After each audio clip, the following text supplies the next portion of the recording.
breaking news. Malaysia Airlines confirms it has lost contact with a plane carrying 227 passengers. It seems to have vanished into thin air. What do we tell the family members? What do we tell the media? My daughter asked me, "Where is Papa?" It's just so unimaginable. I felt completely shattered. I lived in denial about the plane having some sort of crash. Le monde s'arrête, quoi. Tout d'un coup, ils disent, mais c'est pas possible, c'est un cauchemar, réveillez-moi.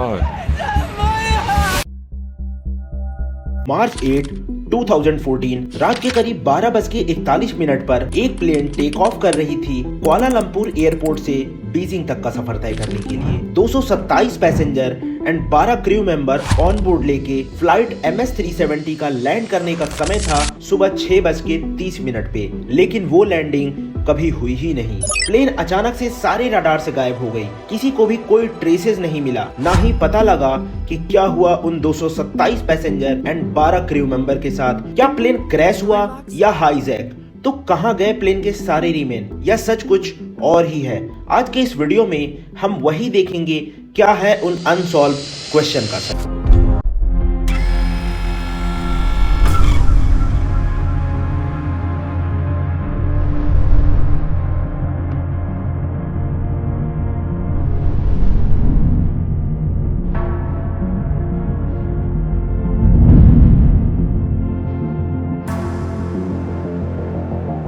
लगभग 6 घंटे का flight था MS-370 का Kuala Lumpur से Beijing तक का। काफी straight path था साउथ चाइना सी के ऊपर से। प्लेन में थे 227 passenger, 10 crew member and 2 pilot, जिसमें से एक का नाम था कैप्टन ज़ाहरी अहमद शाह और एक फर्स्ट ऑफिसर फारिक हामिद। 56 ईयर के ज़ाहरी मलेशियन एयरलाइन के one of the experience pilot and one of the oldest भी कह सकते हैं। बट ऑफिसर फारिक का ये ट्रेनिंग सेशन था, अगर वो ये कंप्लीट कर लेते तो वो फुल फ्लेज्ड पायलट बन जाते।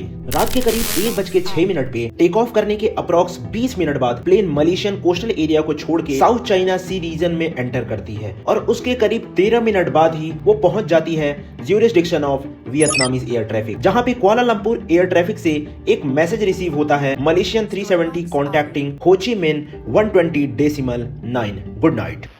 Malaysian 370, contact Ho Chi Minh 120.9. Good night. इसके जवाब में कैप्टन ज़ाहरी बोलते हैं good night Malaysian 370। Good night, Malaysian 370. अब तक सब नॉर्मल था, लेकिन ये जो वर्ड्स थे कैप्टन ज़ाहरी के लास्ट वर्ड थे MS-370 से। इसके बाद ना तो रिसीव हुआ और कोई सिग्नल, ना कभी इसे रडार पे देखा गया और ना ही पाथवे या फिर कुछ और। कुआलालंपुर एयर ट्रैफिक के रडार पे प्लेन ना शो होने पे उनको लगा प्लेन वियतनाम एंटर कर चुकी होगी। पर दूसरी तरफ वियतनाम एयर ट्रैफिक के रडार पे MS-370 एक बार तो शो हुआ था, लेकिन उसके कुछ देर बाद वो गायब हो गया। बार बार ढूंढने के बाद फिर भी जब कुछ नहीं हुआ तो वियतनाम एयर ट्रैफिक ने इन्फॉर्म कर दिया कुआलालंपुर को। अब ऐसे कंडीशन में यूजुअली जो एयर ट्रैफिक है वो कुआलालंपुर ARCC को इन्फॉर्म करता है, जो कि है aeronautical rescue coordination centre. But strangely उस रात ऐसा कोई भी प्रोसीजर नहीं लिया गया फ्लाइट 370 के लिए। सर्चिंग ऑपरेशन तो तब चालू हुआ जब लैंडिंग टाइम सुबह के 6:32 के बाद भी प्लेन का कोई पता नहीं चला। ऑलमोस्ट 4 घंटे के बाद में रेस्क्यू ऑपरेशन कंडक्ट किया जाता है। अगर प्लेन के फ्लाइट पाथ को देखें तो MS-370 का पाथ बड़ा ही सिंपल था, क्योंकि बीच में सिर्फ वियतनाम एंड साउथ चाइना सी ही आता है। इसीलिए इनिशियली जो सर्च था वो साउथ चाइना सी पे, जहां लास्ट डिटेक्ट किया गया था प्लेन को, वहां हुआ, जिसे 31 सी एंड 14 एयर वर्कर मिलके 4 दिन सर्च करने के बाद 12 मार्च को एक न्यूज आता है, प्लेन जो एयर ट्रैफिक के रडार से गायब हो गया था वो मिलिट्री रडार पे स्टिल डिटेक्टेबल था। अकॉर्डिंग टू मिलिट्री रडार ये प्लेन लास्ट स्पॉट किया गया था रात के 2:14 पे अपने नॉर्मल पाथ से 180 डिग्री वेस्ट की तरफ। देखा गया ये प्लेन इंडियन ओशियन से अंडमान एंड निकोबार होके ऑलमोस्ट 180 डिग्री टर्न लेके अपनी ओरिजिनल फ्लाइट पाथ बीजिंग से एकदम ऑपोजिट जा रहा था। इस खबर को सुन के सब शॉक हो गए, लेकिन इसके कुछ दिन बाद एक और अपडेट ऐड होता है इस केस में। रडार से गायब होने के बाद भी MS-370 ने एक सैटेलाइट से लॉगिन होने की कोशिश की। एक्चुअली ये नॉर्मल सी चीज है, अक्सर एयरप्लेन सैटेलाइट से कनेक्शन एस्टेब्लिश करती है। इन टेक्निकल टर्म इसको हैंडशेक कहते हैं। अब साइंटिस्ट ने इनके signal, fuel and satellite login detail analyse करके एक एस्टिमेट एरिया कैलकुलेट किया जहां पर हो सकता है प्लेन क्रैश किया हो। उस जगह का नाम दिया गया था 7th आर्क। वो ओशन का वो एरिया था जो एक्सप्लोर नहीं किया गया था ह्यूमन काइंड से। अब जल्द से जल्द उस एरिया पे एक सर्च ऑपरेशन शुरू किया गया। अब वो सर्च सरफेस लेवल पे ना शुरू करके अंडर वाटर किया जाने लगा, क्योंकि अगर प्लेन क्रैश किया गया होगा तो पानी के प्रेशर की वजह से वो अंदर जा चुका होगा। इसके बाद शुरू हुआ दुनिया का hardest and expensive search operation. Under water drone and Sonar mapping से समुद्र के अंदर ऑलमोस्ट 6000 मीटर सर्च करने के बाद हफ्तों तक कुछ नहीं मिला। Almost 1,20,000 square kilometre area and $160 million invest करने के बाद भी एज सच कुछ नहीं मिला सिवाय निराशा के। जुलाई 2015 में एक शॉकिंग डिस्कवरी हुई इस केस से रिलेटेड। प्लेन का एक टूटा हुआ हिस्सा मिला आयरलैंड ऑफ रीयूनियन पे। ये था प्लेन का राइट विंग फेबिरॉन। इस खोज ने मानो इस ऑपरेशन में जान से डाल दी। एक बार फिर से सर्च कंडक्ट करने के बाद भी लास्ट में कुछ हाथ नहीं लगा। On the other hand Malaysian police ने डिसाइड किया वो एक अलग पहलू पे इन्वेस्टिगेशन करेंगे, जिसमें प्लेन के पैसेंजर का बैकग्राउंड चेक किया जाएगा एंड साथ में होगा interview of victim family. Investigation करने के बाद कुछ थ्योरी निकल के आई। उनमें से कुछ इंपॉर्टेंट पॉइंट थे हाईजैकिंग। अक्सर प्लेन गायब होने के बाद लोगों को सबसे पहले हाईजैकिंग का शक होता है। इस चीज को इन्वेस्टिगेट करते वक्त पुलिस को 2 सस्पेक्ट मिले, जिसमें से एक था पोरिया नूर मोहम्मद मेहरदार और दूसरा था देलेयर सैयद मोहम्मद रेजार। इन दोनों पे शक इसलिए उठा था क्योंकि इन दोनों के पास एक फेक पासपोर्ट था जिससे वो ट्रेवल कर रहे थे। ये इन्फॉर्मेशन से लोगों को यकीन हो गया कि प्लेन हाईजैक हुआ है, लेकिन इन्वेस्टिगेशन में सामने आया कि ये लोग पासपोर्ट का यूज कर रहे थे यूरोप जाने के लिए। वहां पर जाके ये लोग सेटल होना चाहते थे।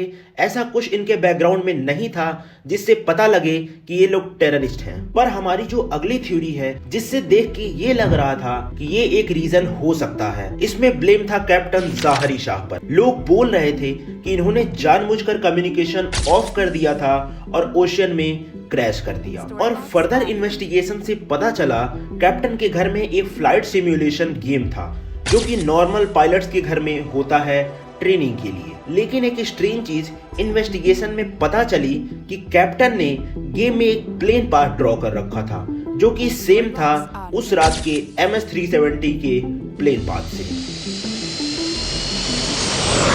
ये खबर के बाद सबको यकीन हो गया कि कैप्टन ने ही सब किया है। उनका मेंटल स्टेट सही नहीं था। लेकिन इस थ्योरी को भी सर्च ऑपरेशन के इंचार्ज ने डिनाई कर दिया, ये कह के कि he was very experience pilot.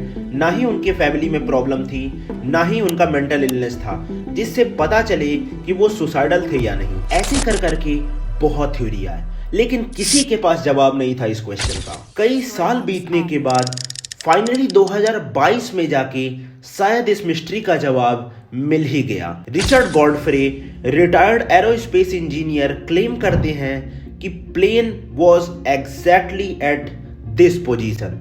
WSPR, weak signal propagation reporter. ये एक ऐसी सिग्नल है जो रेडियो वेव के सिग्नल को कैच करती है एंड इसी टेक को उन्होंने प्रोग्रामिंग लैंग्वेज कोड में इंटीग्रेट किया, जिससे प्लेन का फ्लाइंग पाथ कैलकुलेट किया जा सकता था। इसको यूज करते हुए उन्होंने प्लेन का एग्जैक्ट लोकेशन पता किया जहां प्लेन शायद क्रैश हुआ हो, और ये लोकेशन भी था द 7th आर्क के अंदर ही। सो उस पार्ट में अभी तक उतना स्टडी नहीं किया गया है। So MS-370 is still a mystery till date. आज गायब होने के 10 साल बाद भी MS-370 की मिस्ट्री अनसॉल्व ही रह गई। क्या ये हाईजैक था या पायलट ने जानबूझ करके किया था? और अलर्ट पाने के बाद भी 4 घंटे क्यों लगे सर्च ऑपरेशन कंडक्ट करने के लिए? क्या हुआ उन 239 लोगों के साथ? सवाल कई हैं, लेकिन जवाब अब भी अनसुलझे। मिलते हैं किसी और डॉक्यूमेंट्री में, तब तक के लिए पीस आउट।